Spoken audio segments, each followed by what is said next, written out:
Hi guys! We are finally here in Chiang Mai! Lakas ng boses ah. Nasa Chiang Mai na kami. Actually, nakarating na kami kagabi. But this is considered our first day dahil dumating kami dito mga 1 AM or 2 AM na. Andito na kami sa aming Airbnb. Of course, as usual, ilalagay ko lahat ng details, budget, itinerary sa description box. So, i-check nyo na lang. We are just going to do a quick room tour of our Airbnb. Kasama namin yung parents ni Miguel. Andito sila sa room na to. And this is Miguel's birthday trip. He's turning 30 tomorrow. 25? Oh, 25. 30 tomorrow. So, yun. Quick room tour lang tayo ng ating Airbnb. So, here's the entrance. Meron tayong shoe cabinet dito. Tapos may mga lock pa siya. And then, pasok tayo. Ito yung room namin. And then, ito yung sala. Unahin na lang muna natin yung room namin ni Miguel. So, pasensya na kayo guys. Syempre, magulo na talaga yan. But this is our room. It's super duper spacious. In fairness, ang ganda ng lighting dito. But the curtain is not blackout curtain. So, magigising talaga kayo sa araw. Which is also nice. And then, the restroom, it's super duper spacious. Hello. So, meron tayong toilet dyan. Meron silang bidet. And of course, may heater yung shower. Meron na ring shampoo and body wash. And then for the living room, ito itsura niya. Super simple. And then meron tayong TV. We have internet of course. Meron ding Netflix. And for the kitchen, ayan, simple lang but complete. Pwede kayo mag-init ng mga food. May microwave. Of course, meron tayong refrigerator. And some utensils you need. Like if you wanna eat here, ayan, may oil pa, salt, and some toyo. And then, meron ding rice cooker, initan ng tubig, and lutuan. And then, yung room ni Tito and Tita, hi! Relax lang sila. So, same lang naman yung laki ng room. And then, merong restroom din sila. Ayan. Actually, itong trip na to, si Miguel ang nagplano ng lahat. Which is nakakapanibago for me kasi I like planning travels. But yeah, it's his birthday so siya yung nagplan. Since madaling araw na kami nakarating kanina, late na magsa-start yung day namin. So we're going to start with lunch. And then we're going to a market. And then pupuntahan namin yung Old City. So yun guys, let's start our day here in Chiang Mai. Meron silang resident cat, si Namsha, ang lombing. For lunch, andito tayo sa The Good Kitchen. Of course, Thai food. So, ito yung lunch namin. Meron tayong pineapple, chicken fried rice, and then tom yum. Actually, if you don't want super spicy, you can say my pet. So, ibig sabihin nun, no spicy. Shrimp, pad thai, and then we're still waiting for some vegetables. Naubos namin. In fairness naman, masarap yung tom yum. Nasarapan ako. Siyempre, dessert natin, mango sticky rice. Ang dami namin kinain, 500 lang yung binayaran namin. So, mga around 900 pesos yun for 4 people. Yes, sobrang mura. So, sulit, mura yung food. Dito na tayo sa Warorot Market. Mamimili lang ng mga damit, ganyan. Titingin ko ano mga pwedeng bilhin. So, this market is from 1 to 5 PM lang. So, ito inuna namin bago kami pumunta sa Old City. Ayan, ito na yung famous elephant pants para sa mga turista. 100 baht. Super overwhelming for me kasi ang daming stores, pang pasalubong, and mga clothes. Ayan, ang daming mga dried food, dried goods. Pwedeng pampasalubong kung ano-ano. Day 1 in Thailand. Ikaw ma. Tingin. Ah, yes. Wow. First day pa lang, ang dami na naming nabili. So, murang-mura yung mga damit as in. So, andito kami sa Chatramu. Sikat na Thai brand for their Thai milk tea. Umuwi muna kami saglit kasi ang dami naming napamili dun sa market. So, syempre, OG pasalubong. And yung mga inhalers natin. Ayan. So, this is 100 baht for 6 pieces. Ito naman is 350 baht for 12 pieces. So, naglalakad na kami papunta sa mga temple. Andito na tayo sa Chiang Mai Old City. So, papakita ko sa inyo dito yung street map. You are here, ayan, may temple dito, temple, ang dami. So, bahala na kayo kung anong gusto nyong bisitahin. simulan na natin ang paglalakad. Nagsiset up na sila for the night market. Shopping na naman to mamaya. Diyos ko, nakikita ko na yun. Ang cute oh. Ang cute ng mga damit na yun. Tignan nyo naman guys, ang kanilang mga temple. Very intricate detail. So, what ang tawag nila sa mga temple nila? Pag pumunta kayo sa temple, dapat nakatakip yung shoulders and mahaba yung skirt. So, may binibigay naman silang pang takip. Pinahiraman ako ng, ayan, para pwede akong pumasok sa temple. May deposit lang siya na 100 baht. Pero ibabalik din naman once binalik na natin tong para sa skirt. Pasok tayo. Kailangan magtanggal ng sapatos. Ang ganda.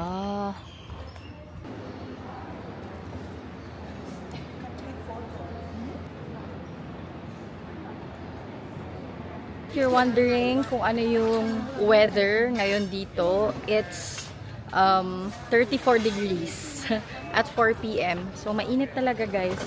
Make sure to wear comfortable clothes and magdala kayo ng mga handheld fan para pang ano lang sa init. We're going in another temple. So, ito walang bayad. And it's just small. It looks old na rin. So, of course, you have to take off your shoes. Kumakain sila durian. Baho. Merong isang temple din dito, but as you can see guys, it's under construction. So magkakatabi lang naman yan. Meron pang malapit na mga temple doon. And while naglalakad kayo, ayan, shopping na kayo guys. Ang daming kung anik-anik talaga. Naubos na yung cash ko. Kakabili. Mention ko lang na more cash dito kesa card. So make sure to withdraw money. Nag-withdraw na kami dun sa airport using our GCash card. Na first day pa lang, parang paubos na guys. Ano pwede mabili kasi? Yung conversion namin is 5,000 baht is 9,000 pesos. Okay, we have another temple here. Ang cute, may pusa. Hello, kitty cat. 50 baht din yung entrance. Yeah. So,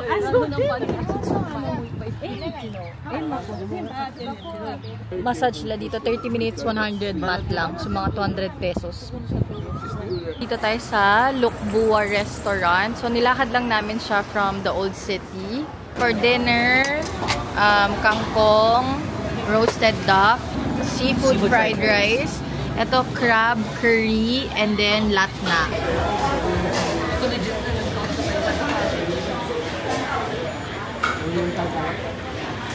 In fairness, masarap yung food nila. So far, the best na kaya dito. Sarap nung roasted duck. Hindi ko in-expect. Tapos mura lang. Lahat to 570 baht. So 900, yeah, 1,000 pesos lang. Super sulit. As in, busog na busog kami. Nakauwi na kami, nakapag-freshen up na. It's time to sleep super early kasi 8 AM ang call time namin tomorrow for our tour. Hindi na tayo magsasalubong ng birthday mo. It's okay. Yeah. Tomorrow na lang. Yeah. See you guys tomorrow. Bye! Good night. Good morning! So, dito na kami guys sa first stop namin. We're doing the Doi Intanon National Park Tour. Binook namin siya sa Klook. So, I'll just put all the details sa description box, of course. Our first stop, Wachiratan Waterfall.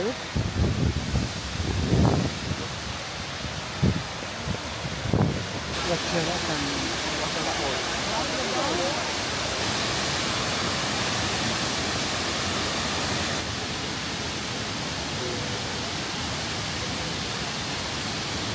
Second stop natin, this is the Twin Pagodas. So, ito yung isa. And then, ito yung isa. So, in-explain sa atin nung tour guide na this is not a temple. So, it was a gift for the king and queen. So, akyatin natin sila. Meron naman daw mga escalator. So, pwede siya sa mga senior citizens. King's Pagoda. Kailangang magtanggal ng shoes pagpapasok. By the way guys, medyo may kalamigan dito. So, make sure to bring mga scarf or jacket. Mga 20 degrees ata dito sa taas. Next is, akyat tayo dito sa Queen's Pagoda. So, may escalator din. Tapos, bababa tayo later dito sa may garden area. Ito naman is purple.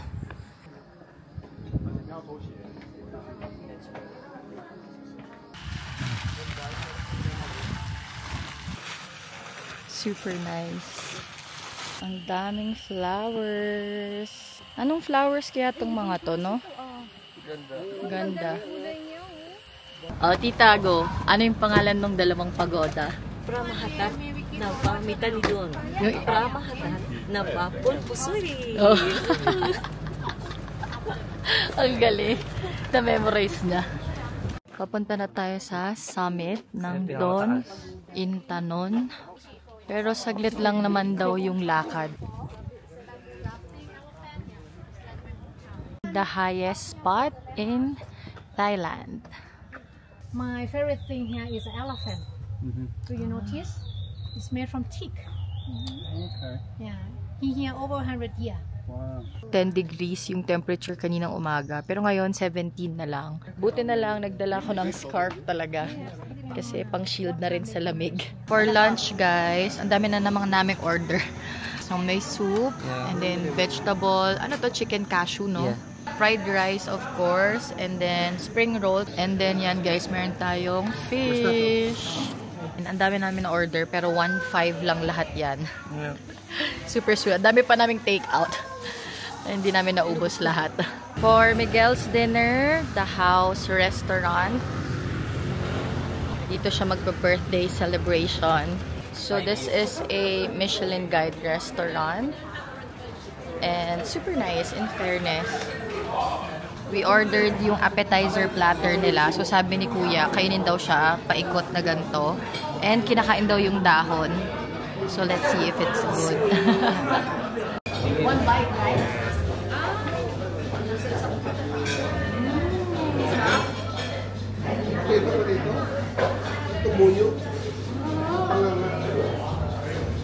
We ordered tom yum, sibas to, no? Sibas, and chicken. In fairness, guys, yung platter, wala na. Naubos na. Ang sarap. We are done with dinner. In fairness, masarap naman yung food. Mahal lang. Yep. So, kung gusto nyo ng proper restaurant, okay naman dito. Dito na tayo sa Kalare Night Bazaar. Check lang tayo. Kung may mga mabibili, ikot-ikot lang. Wala kami masyadong nakitang maganda dun sa night market na napunta namin kanina. And medyo may kamahalan. Like, may skirt dun na gusto ko. 350 baht? Parang too expensive for me. So, I think yung mga una namin napuntahang market, okay, kasi mura talaga yung mga prices. Tomorrow, we are going to Chiang Rai for the White Temple, Blue Temple. Yun yung mga sikat talaga na pinupuntahan dito. It's a bit far, 3 hours away. We need to prepare early, sleep early, kasi 7 AM ang call time tomorrow. So, good night! Good morning! Andito na tayo sa meet-up place. So, I think ito yung mga sasakyan natin. Ito yung first stop natin. So, it's a hot spring. Umaangat yung tubig. Actually, guys, itong hot spring na to, parang stopover lang kasi yun nga, mahaba yung biyahe papuntang Chiang Rai. So, 1 hour papunta dito, tapos 2 hours papunta sa White Temple. So, may mga coffee shop dito. So, pwede kayong mag-breakfast dito. May mga market dyan, bilihan ng mga damit. And then, may mga coffee shop doon. And stores din yung mga yan. Ikot-ikot. After we have to buy ticket here, okay? Okay. Buy ticket here. After I want the toilet, can use here. In the Thai people, where you have to see the temple. Thai people, we have to say the what. What? Yeah, Yes. what? What is mean the temple? Guys, ang ganda ng White Temple. siya. Yeah. Ganda. Grabe guys. So far, ito yung pinakamagandang temple na nakita ko. Yeah, same. And as someone who loves white, like, this temple is a dream. Super ganda dun sa White Temple. Yun nga lang, ang daming tao. So, it's currently like 32 degrees now.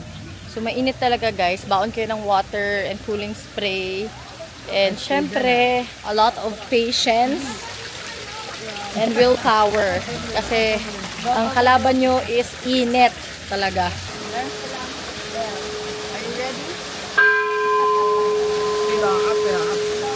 For lunch, It's a buffet lunch. How much? 80. 80 Okay, 80 baht for one person. Buffet. Daming ulam. Basic lang naman. And then mga salad. Papaya, yeah. My favorite. Okay, fruits.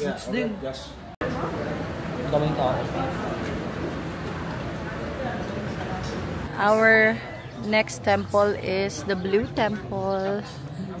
Isa ring magandang temple, guys.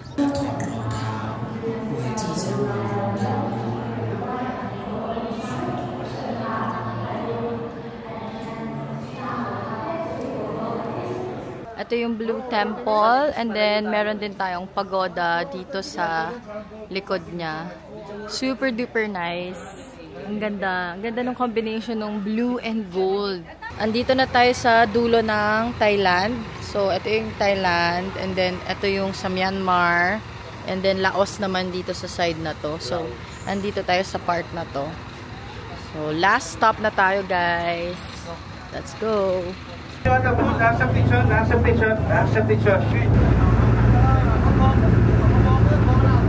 Take here, go to pass. Khong River, far about 5,000 kilometers. Duration from the Laos. Basically, medyo hirap kasing mag-English yung guide namin. So, wala kami masyadong naintindihan. Just little clues lang. So, sumakay kami sa boat. Pinakita niya sa amin yung Myanmar and Laos. Kung saan yung mga border. This area actually is already Laos. Doon sa area na yon is Myanmar. Tapos pag diniretso mo pa doon, China na raw. Super small pineapple. Yeah, small. Mini pineapple. Mini pineapple. Cute. Bumili kami ng mini pineapple. Sarap. Ito ba yun? Tamis. Tapos ang sarap nung ganito nila na parang salt, sugar, tapos may chili. Sarap. We are finally home. Grabe, ang haba-haba ng tour na yon. It's actually 9 PM na. So, yung biyahe kasi pauwi is 4 hours. Ayun, okay naman. Happy naman kami sa tour. Nakakapagod lang and mahaba lang talaga siya and malayo. But, one comment lang is hindi kasi ganun kagaling mag-English yung tour guide namin. So, hirap kami mag-communicate and hirap kaming intindihin kung ano yung sinasabi niya. So, medyo struggle. Nonetheless, ang ganda pa rin ng mga temple na pinuntahan namin. Okay naman. Yung last stopover namin, parang hindi ko siya masyadong na-appreciate. Yun nga, dahil nga hindi na-explain ng maigi sa amin yung kwento and whatever nung lugar. Kawawa si Miguel, sakit ng tiyan niya. Good night! Guys, good afternoon! Hapon na. The entire morning, andun lang kami sa Airbnb, nagpahinga. Ako, ang sakit ng lalamunan ko. Si Miguel, ang sakit ng tiyan niya. Pero right now, okay na kami. Papunta na kami sa Elephant Sanctuary for our half-day tour. So, start siya ng 1 PM and then it will end at 5 PM. Dito na kami sa van. Papunta na kami doon. Nandito na tayo sa sanctuary. Meron tayong uniform.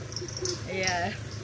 So, required siya for everyone. Kasi daw, yung mga elephant, ito yung sanay sila na suot ng mga nagpapakain sa kanila. So, pag iba yung suot natin, baka baka magalit sila.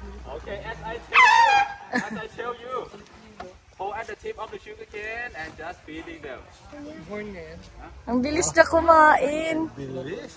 Hello. Some bananas. Yeah, we got a big land. Hi.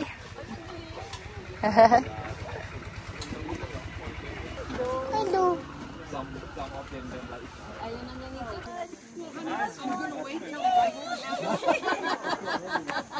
We're walking with the elephants. Look at this one. Hi. Hi. Hello.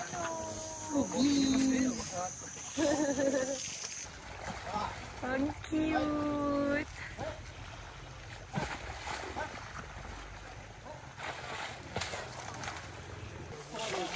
Oy. Cute. Hello.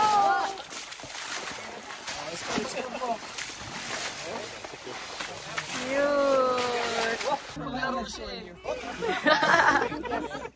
More.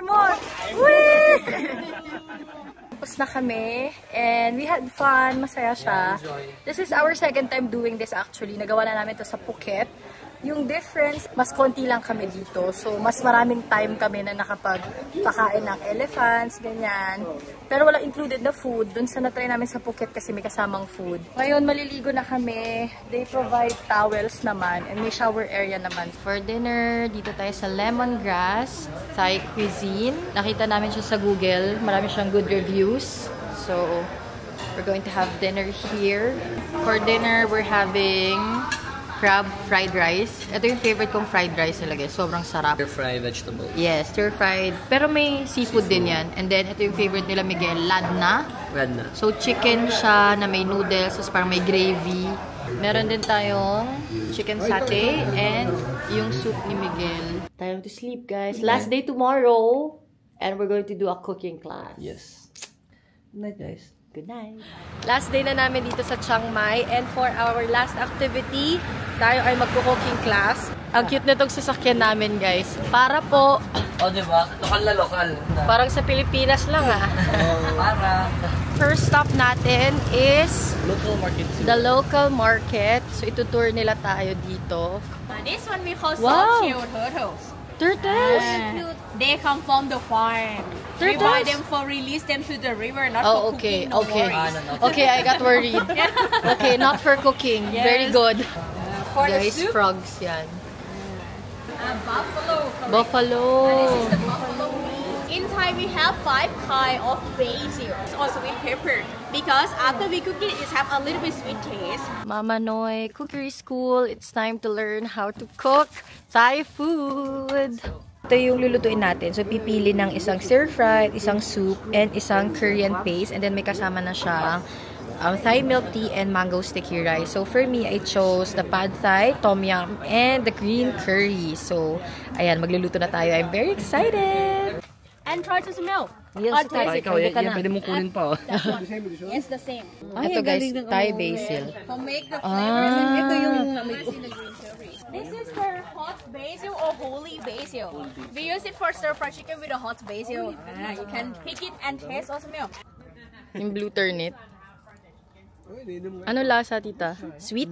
No, not sweet. Parang salad, ganun? Like salad. Yeah, like salad. Mm. Very nice.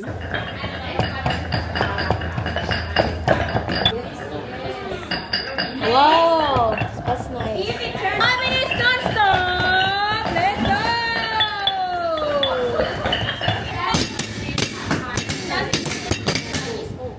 Para bumukas lang.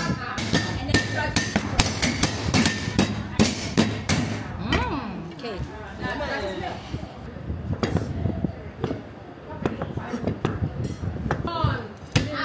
Here the steam, please.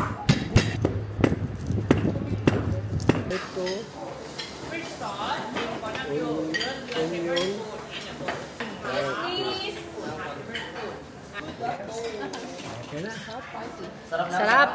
So good. Guys, I made my first tom yum. It's so good. And keep serving, keep serving! Chicken, chicken! All the coconut milk in, please. Alcohol. This is probably my favorite tour. So ito yung pad thai, and then tom yum, and green curry. Super sarap lahat. Sarap, di ba? Yeah. Guys, ang sarap. As in.